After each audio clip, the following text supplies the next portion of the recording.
A decadência da Cartoon Network, mano. Opa, Vambora. e aí pessoal? A Opa. Cartoon Network foi um canal criado especialmente para transmitir desenhos Vambora. animados e quer você fosse criança ou adulto, poderia igualmente desfrutar dessas produções que sabia que só encontraria lá. Mas o que Sim. começou como um grande projeto cheio de sucesso, aos poucos se tornou um projeto com uma proposta menor e muita concorrência. No final da década de 90, buscavam fazer produções originais e não apenas transmitir antigas séries de animação. O primeiro deles foi Space Ghost, que parodiava o programa de rádio Costa a Costa. Foi dentro desse programa que começaram a ser lançados episódios pilotos de desenhos animados como Johnny Bravo, o Laboratório de Dexter ou As Meninas Superpoderosas. A programação passou por uma renovação de muito sucesso com essas séries irreverentes, tanto que nasceu o bloco chamado Cartoon Cartoons. Além dessas séries e animes como Dragon Ball, eles buscaram criar um espaço com o público e o público os recebeu no bom sentido. As pessoas por trás do sucesso foram Betty Cohen e Mike Lazo, com séries como Samurai Jack, Carneiro na Cidade e Coragem, o Cão Covarde. Mas logo, essa liderança sofreria algumas mudanças. Betty Cohen renunciou e assim deu lugar a uma nova etapa no Cartoon Network, que seria o início de Tempos Sombrios. Sua posição foi assumida por Jim Samples, responsável pela área latino-americana que privilegiou esse público, dando lugar a novos programas. Mas isso não durou muito, devido a uma terrível campanha publicitária espalhada pela cidade de Boston, onde afixaram uma boneca misteriosa que os cidadãos pensavam serem bombas. Stuart Snyder assumiu o comando do canal e tentou imitar o sucesso da Nickelodeon ou da Disney Channel, que produziam séries teens como Kenan e Kel, desculpa se eu não falei bem,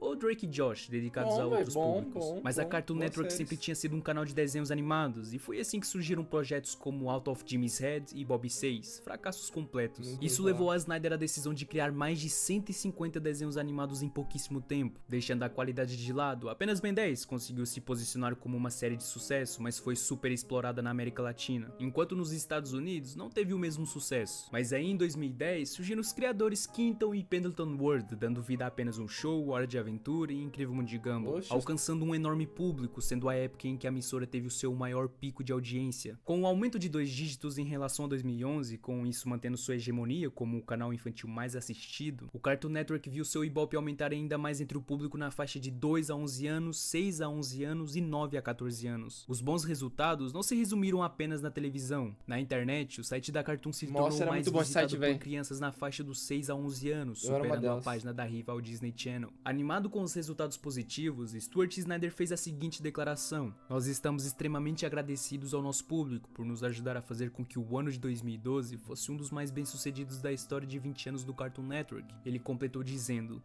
realmente foi um ano marcante para lembrar que estamos confiantes e que continuaremos trabalhando para crescer ainda mais." O canal até então seguia a mesma fórmula, dedicando sua programação a crianças, adolescentes e adultos. Mas de uns anos pra cá, a emissora veio se perdendo em diversos aspectos que vão desde a programação ruim até acusações de censura, péssimos horários e outras questões que o público já está cansado de saber. O Cartoon Network foi o canal por assinatura mais assistido entre o público de 18 a 24 anos em 2018, diz Adriana, diretora sênior de conteúdo e produção nacional dos canais infantis da Turner. E mesmo que a audiência tenha caído tanto nos últimos anos, os desenhos mais vistos na HBO, por exemplo, são Hora de Aventura, Incrível Mundo de Gumball e Irmão do Jor-El, mostrando que o público mais velho ainda é engajado com esses desenhos, não à toa que canais como o do Hamlet e Bentley Recaps fazem tanto sucesso. As pessoas amam esses desenhos e dificilmente os desenhos atuais vão fazer o mesmo efeito futuramente, e acredito que encontrar a causa desse problema não seja difícil: a internet. As crianças hoje em dia não se importam com desenhos animados, pelo menos na minha visão, porque simplesmente existe o YouTube e elas têm celulares pra jogar ou fazer qualquer outra coisa muito cedo. Mano, tenho um irmão de 10 anos e se tem algum dia que vi ele sentado no sofá assistindo desenhos, era quando ele ainda não tinha um celular. Depois disso, vejo ele jogando Roblox com os amigos dele, vendo vídeos no YouTube, claro que isso é o meu caso, mas com pesquisas e vendo a tamanha audiência que veio caindo nos últimos anos nos canais de desenhos atuais, não duvido que exista mais casos como o meu. Como eu disse antes, parece até que as pessoas mais velhas se importam mais. Por exemplo, tenho meu outro irmão de 16 anos, e muitas vezes vejo ele assistindo desenhos do Cartoon Network, como O Mundo de Greg, que por sinal é um desenho muito bom e subestimado, e outras reprises. Com isso, eu sinto que as pessoas mais velhas tendem a gostar mais de desenhos dos dias de hoje. Digo, a geração que assistiu apenas um show, Hora de Aventura Aventura, Steven Universo, Incrível Mundo de Gumball, e penso que era isso que a Cartoon deveria apostar, em um público mais adolescente do que crianças, porque pra isso já existe vários canais. Pra mim, antigamente o diferencial do Cartoon Network era justamente passar desenhos com um cariz mais maduro. Por mais bobo que os episódios possam ser, muitos deles te ensinam algo mais sério. Pra vocês terem noção, há um bom tempo atrás passou Bleach na Cartoon, e imagino que muitos de vocês nem sabiam que já tinha passado. E é um anime bastante pesado quando pensamos em canais de desenhos. Enfim, voltando ao que eu disse, a Cartoon poderia muito bem voltar a apostar em um público mais adolescente, porque quando sento no sofá e vou dar uma olhada no catálogo do Cartoon, só tem desenhos muito infantis, muito bobos, e não tem problema, já que o público-alvo deles é infantil. A questão é que é justamente isso que vai fazer o canal decair cada vez mais. Muita gente ficou com raiva por Trem Infinito ter saído do ar, um desenho que muita gente estava gostando e querendo mais dele, e mesmo que não tenha tido uma grande divulgação em cima dele, é um desenho que ficou famoso em muitas bolhas, e a Cartoon Network foi lá e cancelou, porque é um desenho muito adulto e esse não era o foco. É decepcionante, porque era um desenho que iria caminhar para se tornar grande. Quando olhamos o catálogo da Cartoon nos dias de hoje, os desenhos não chamam tanta atenção e parecem ser apenas desenhos coloridos e bobos. Os traços e o design são muito parecidos, mas isso eu consigo entender, já que é uma prática antiga. Uma das formas de tentar diminuir os custos e acelerar a produção dos desenhos é padronizar as imagens. Dessa forma, uma mesma arte pode ser reaproveitada em cenas diferentes, o que diminui o trabalho dos artistas e animadores. E isso se deve ao fato de que a nova geração de animações tendem a seguir o estilo Cal Arts. O último desenho da geração mais atual que gostei bastante de assistir foi O Mundo de Greg, um desenho infantil e até que normal, mas o fato dele ser normal e simples me faz lembrar da minha infância. Não é um desenho colorido em que frutas ou alienígenas se falam, é um desenho onde as crianças simplesmente brincam com a sua própria imaginação. Antigamente eu era mais saudosista,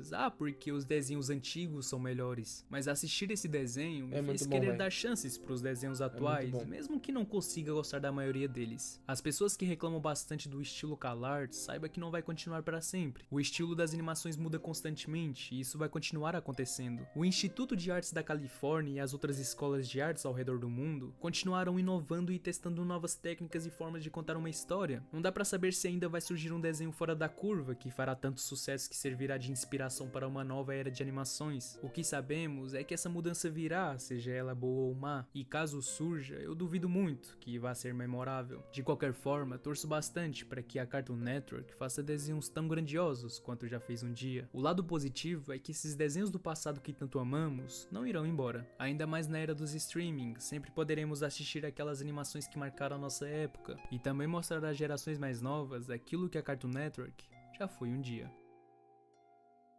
Perfeito, mano. Perfeito. Ótimo vídeo, velho.